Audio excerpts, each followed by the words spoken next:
Hey, I'm Ramakrishna Pudila and I'm going to talk to you about analyte-induced disruption in luminescence quenching, or simply AIDLUC, and how this can be used for detecting COVID antibodies easily using a smartphone.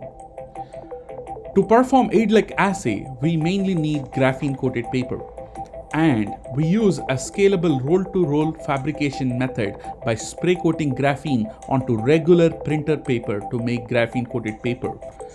As you can see here in the video, this spray coating process is quite simple, very effective and very fast.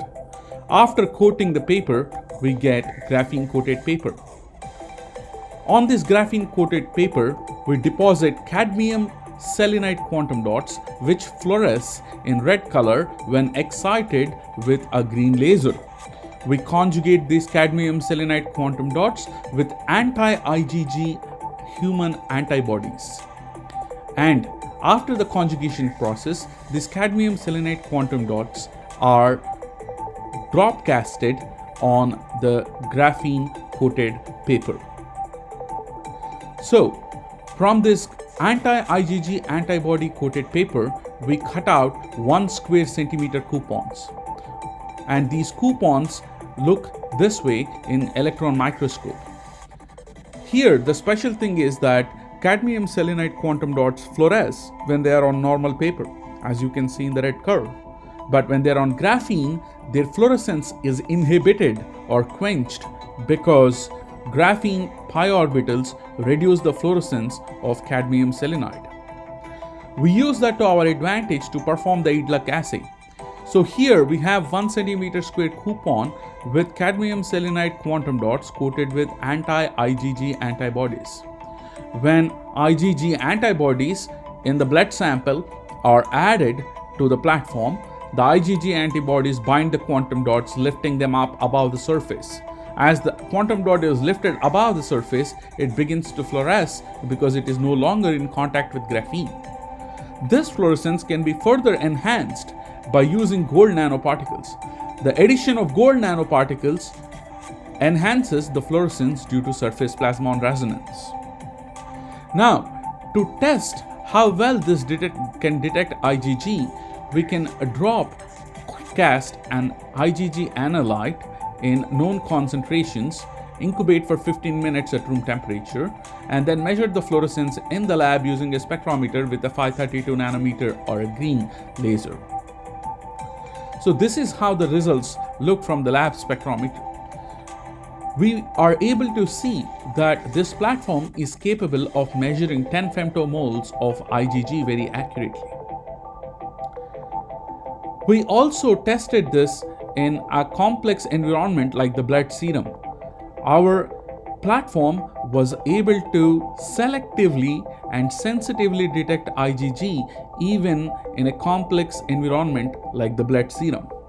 Now, how can we translate this to the smartphone? To do that, we used a papercraft spectrometer. All that you need to do is simply print this out and fold it into a spectrometer using a CD drive as the grating. Now, once you have built the spectrometer, you can calibrate using Light Analyzer app on Play Store and obtain the spectrum from any fluorescent lamp source. Once the spectral features are obtained, the app is now calibrated. Now, we can perform the same assay that we did in the lab, but instead drop blood onto the graphene platform and now use a laser pointer, a simple keychain pointer, to shine on the paper and click a picture with your smartphone. And here is an example of that. Now, because the camera is calibrated, it can detect the fluorescence from the quantum dots very easily. And here is the laser peak without any analyte. With 1 nanomole analyte, you see a little bit peak. With 10 nanomoles, you see a little higher peak, and with 100 nanomoles, you see a much higher peak. So all that you need to do is drop blood onto this graphene platform, wait for 15 minutes, use a simple keychain laser pointer, and then click a picture with a smartphone and you can see whether antibodies are present or not present. How about the cost of this platform? This platform requires 1.25 milligram per centimeter square per coupon gold nanoparticles and graphene, 0.4 microgram per centimeter square of anti-IgG bodies. Considering the cost of all these things, one centimeter square coupon with a laser pointer would cost around just under 200 rupees. If we scale up the production and purchase materials in bulk, this cost can be further reduced. This is a simple and efficient way to detect COVID IgG antibodies, and it can be very, very useful and handy in distributing the vaccines.